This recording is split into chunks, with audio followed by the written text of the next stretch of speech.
don't talk about anybody else that's running. In a mayor's race, you're actually going to run the city, and it's head-to-head, and it's going to be me or you, and why should it be me and not you? Well, the other thing is in New London, they haven't had too many people come in and challenge any of the people that have been in for 20 years, so they're not accustomed somebody's to it. causing No, trouble really, no, now. It's okay. I like that. I think that's part of the problem. They're not accustomed to it at all. Look at him, he loves it. He loves it. I want to go back to New London just for 8 years, 5 years building a base.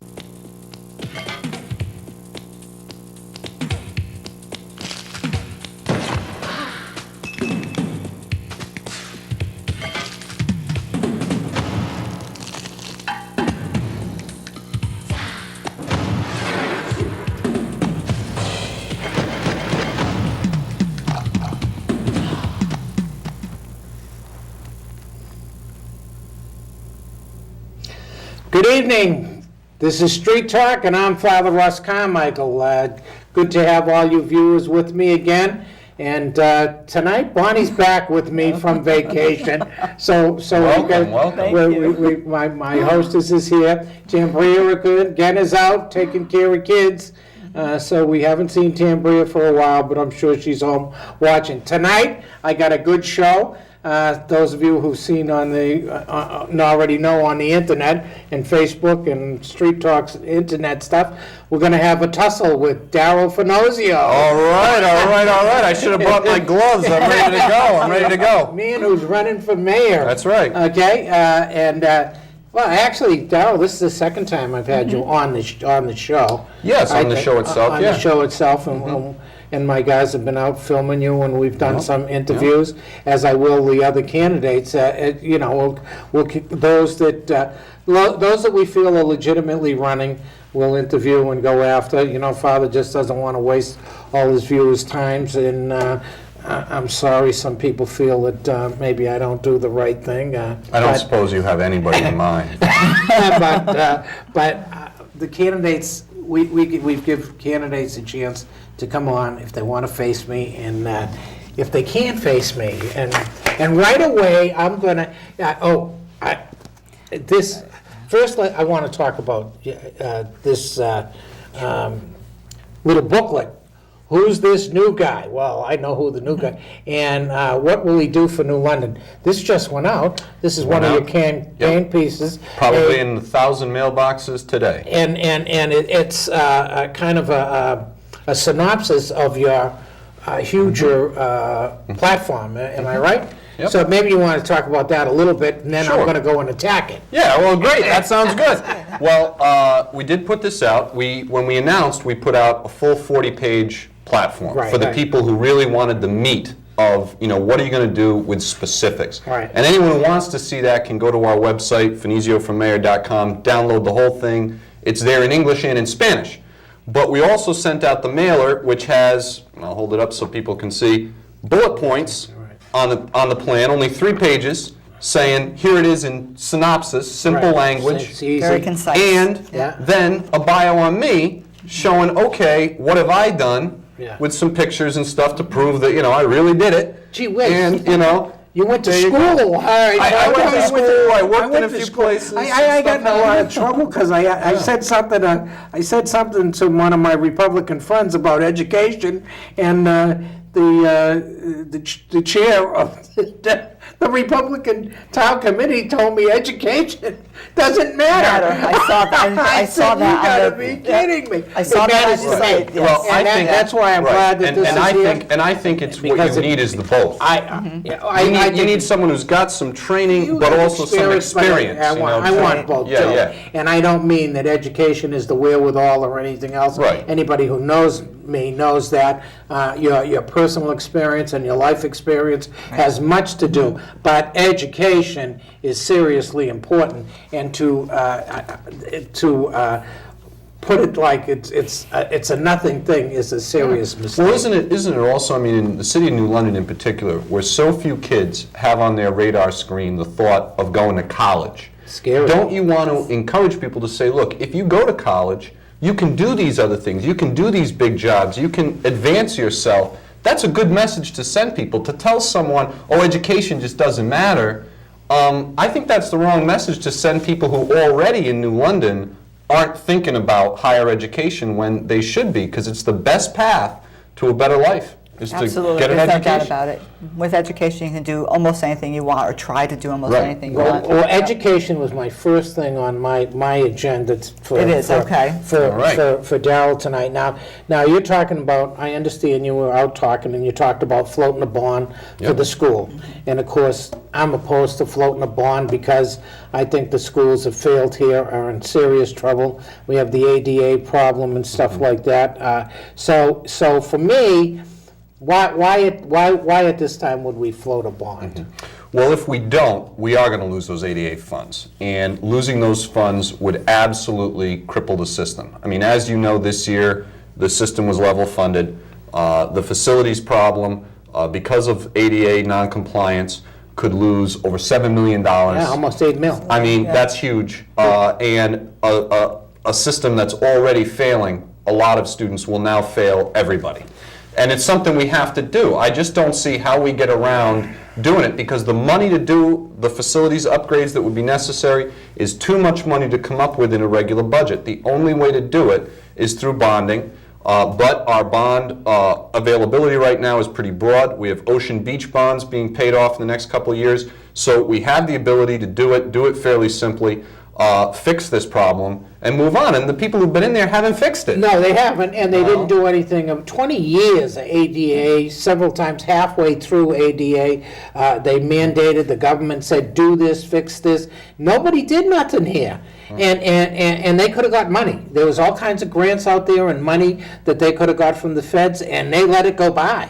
This is a horrible thing. I'm concerned because different people have talked about maybe we could do patchwork and straighten it out. Look, how long is that going to last? I mean, that's the old trick. Well, we'll patch it up, we'll get through another 2 years. And then what happens when that falls apart? Now you've wasted the money on the patchwork. You know, if I'm going to spend money to fix up a school, I want to fix up the school. And not just the ADA problems, but any other facilities issues that we have, system-wide.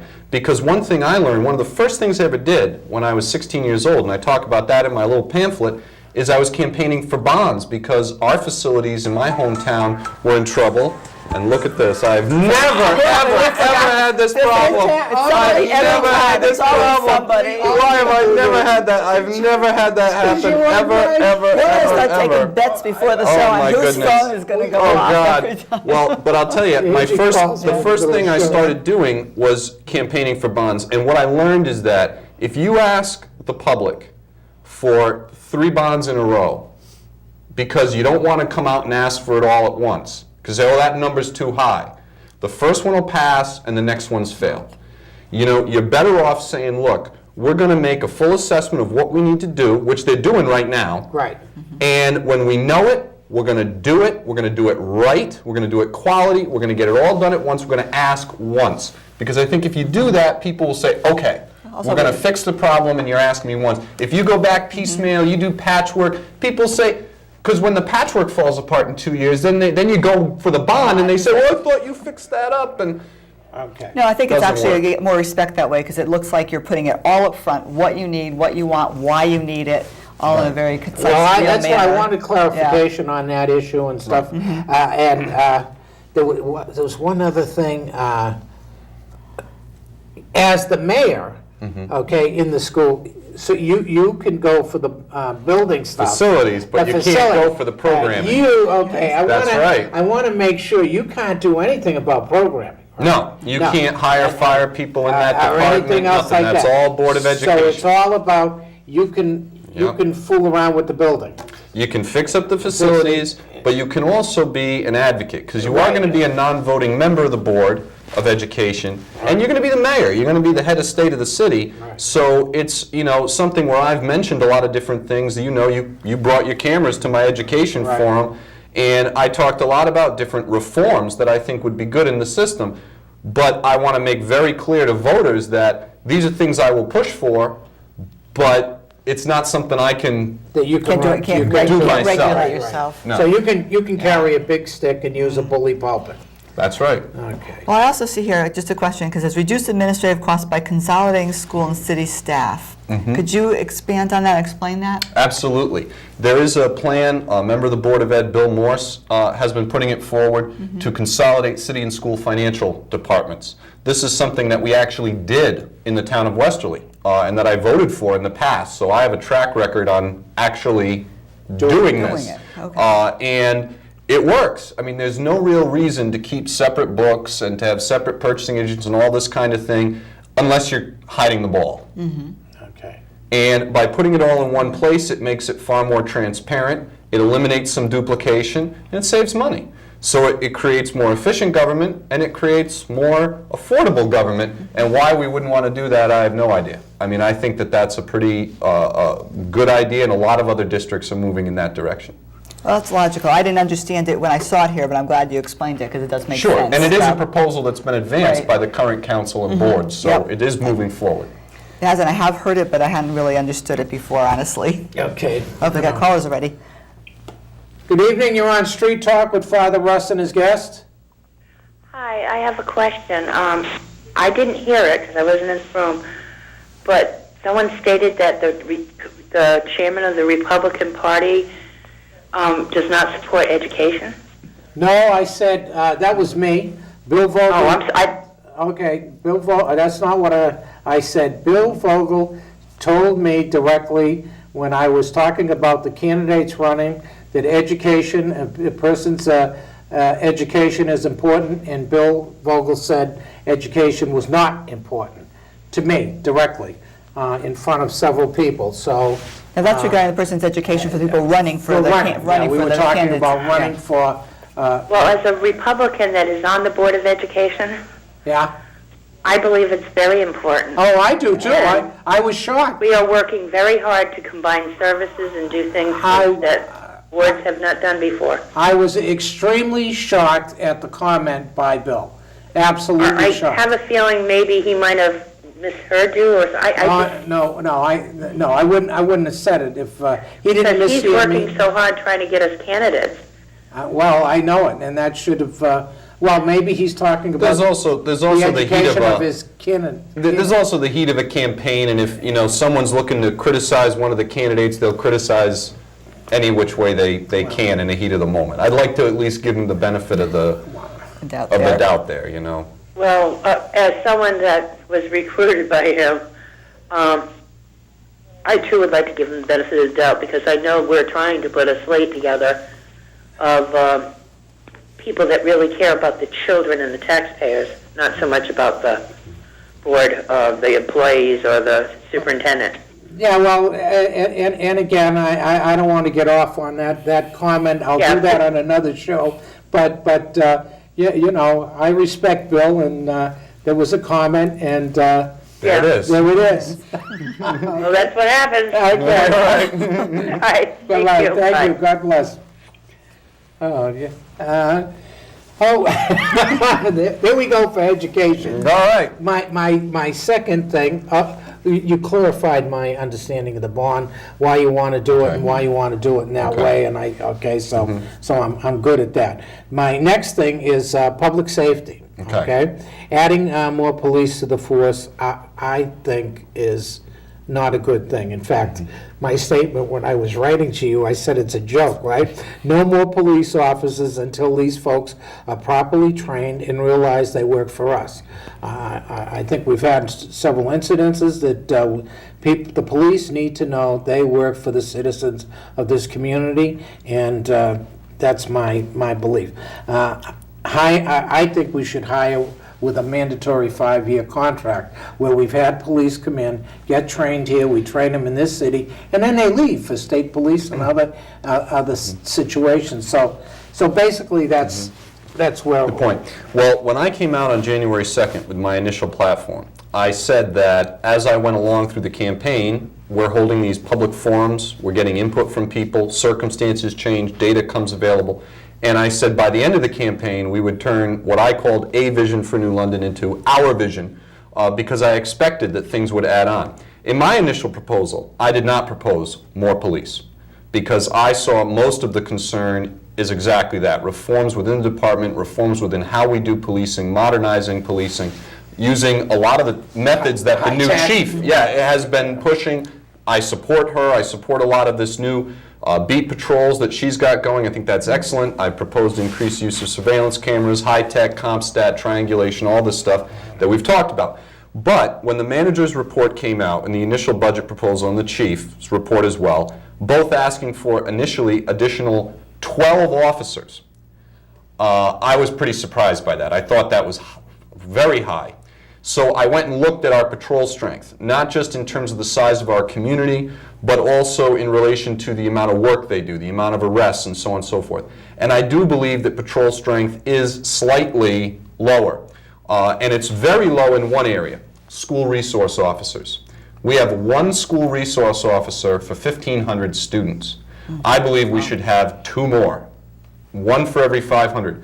You know, a lot of our issues in terms of crime, in terms of street level crime, are juveniles that are acting out.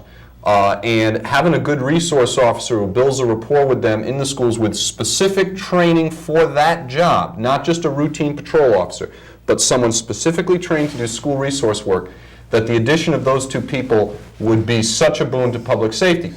And I also base this, Father Russ, on past experience. I mean, as you know, I was crime analyst for the New York City I do Council. that. I know. And when we had the big issue in the 90s, where crime had really peaked in a lot of American cities, and Giuliani came in, a lot of people came in, it was a multi-tiered approach.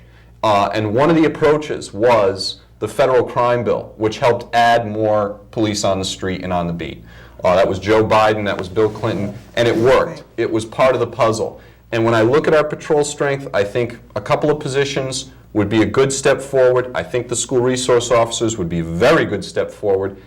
And based on past experience, when you have increases in crime and you think your patrol strength might be down, some increase might be necessary. I would put it in the range of 3 to 6 patrol officers and 2 school resource officers. So I would put it at 5 or 6 total positions. The 12 I thought was way too high. But I do think that some addition in patrol strength would be beneficial. Just out of curiosity, when you're talking about the school support system, or the strength, you're saying 1 per 1,500 students. That is what we have now. Which we have now, which is a ratio that is basically undoable. But I'm just curious, do you have any idea what the ratio might be in some of the other towns around or some of the other cities around? You might not, and I'm just curious as they have some don't have them, No, Okay. and they vary. Yeah, I'm agreeing that I think you need more, that it's a good thing. I'm just curious. I normally would oppose police officers in school. I think if you need to put a police officer in a school, then you're already in serious trouble. Okay, no, that's the way, to be educated. We never had. We never did, and I wish we didn't have it. I'm just talking about the reality of life right My graduating class now. was 1,600. Okay, police were outside, were not part of the school system. To have them placed in the school, that's a whole philosophical thing. However, I happen to agree, given the circumstances of what's going on, given where we are, the changes that are going on, Yes. it is probably an idea that I have to leave behind, and that you're right, that we need more of that contact in the schools. And I would agree then that 1 to 1,500 would be Unrealistic unrealistic. ratio. And I Plus, also we're not agree with you talking about saying guys that. walking in with the with full full armor. thing No, and the you're gun. not. No. We're talking about someone who resource coaches, officer. who's Yes, I there as a understand. counselor, who walks Right. around, but because they're But a known to be a sworn police officer. officer, Right. they can do certain things that school officials cannot. They Right. can handle certain situations, and also they get a different level of respect Right. from kids.